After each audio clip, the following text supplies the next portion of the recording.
అమిత్ షా రావాలి, పార్లమెంట్‌కి రావాలి, రాజ్యసభకి రావాలి, ఆయన మాట్లాడాలి, జంజీ మీద చేసినటువంటి దాడులకి క్షమాపణలు చెప్పాలంటున్నారు కదా!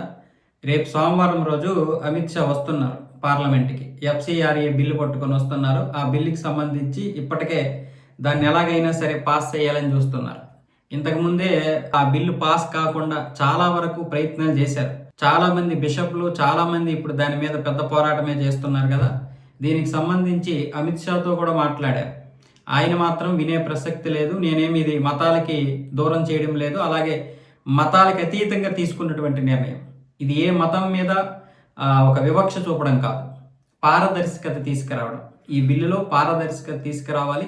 జాతీయ ప్రయోజనాలు ఇందులో పెంపొందించాలి. అవి మాత్రమే దృష్టిలో పెట్టుకొని ఈ బిల్లుని తీసుకొస్తున్నాం తప్ప ఈ బిల్లునేమి మేము మా కబంధ హస్తాల్లో చిక్కించుకోవడానికో లేకపోతే తొక్కి పట్టి నార తీయడానికో మేము తీసుకురాలేదన్నట్టుగా మాట్లాడారు. అంటే ఖచ్చితంగా కోసాలు కదులుతున్నాయి. ఎఫ్‌సిఆర్‌ఏ బిల్లు వల్ల చాలామంది ఇప్పుడు ఫారిన్ నుంచి వస్తున్నటువంటి డబ్బు ఆగిపోతే పరిస్థితి ఏంటి? డబ్బు ఆగదు. మీకు అర్థమవుతుందా?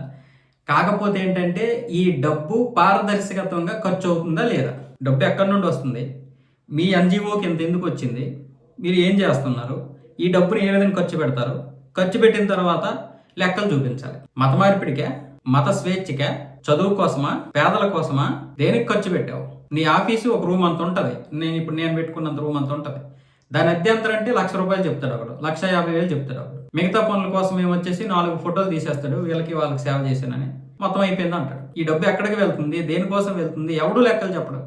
ప్రభుత్వానికి సంబంధం లేదు. కానీ ఇప్పుడు అన్ని ప్రభుత్వం ఆధ్వర్యంలో నడవాలి. ఒకవేళ ఈ డబ్బు ఖర్చు పెట్టకపోతే, లేకపోతే రిజిస్ట్రేషన్ అయిపోయిన తర్వాత మళ్ళీ రిజిస్ట్రేషన్ చేయకపోయినా, దానికి సంబంధించినటువంటి వివరాలు ఇవ్వకపోయినా ప్రభుత్వానికి మొత్తం ప్రభుత్వం జప్తు చేసుకునేటువంటి అవకాశం ఉంది. ఇప్పటి వరకు అది లేదు. దీనికే వీళ్ళు ఎంత ఏడుస్తున్నారు. సోమవారం రోజు అమిత్ షా పార్లమెంట్కి వస్తున్నారు ఎఫ్‌సిఆర్‌ఏ బిల్లు తీసుకొని. ఖచ్చితంగా ఆ బిల్లు అయితే పాస్ అవుద్ది. అది ఎందుకు అవ్వదో ఏంటో అసలు ఈ ప్రతిపక్షాలు లేకపోతే మిగతా వాళ్ళ యొక్క కథ ఏంటో తెలుస్తుంది. బిల్లు పూర్తిగా అంటే ఈ బిల్లు పాస్ అవ్వడం వల్ల డబ్బులు ఆగిపోతే వాళ్ళు ఏడవాలి. ఇప్పుడు ఇలా ఏడుస్తున్నారంటే దాని అర్థం ఏంటి? అంటే ఇందులో ఏదో మతలబు ఉందనే కదా దాని అర్థం.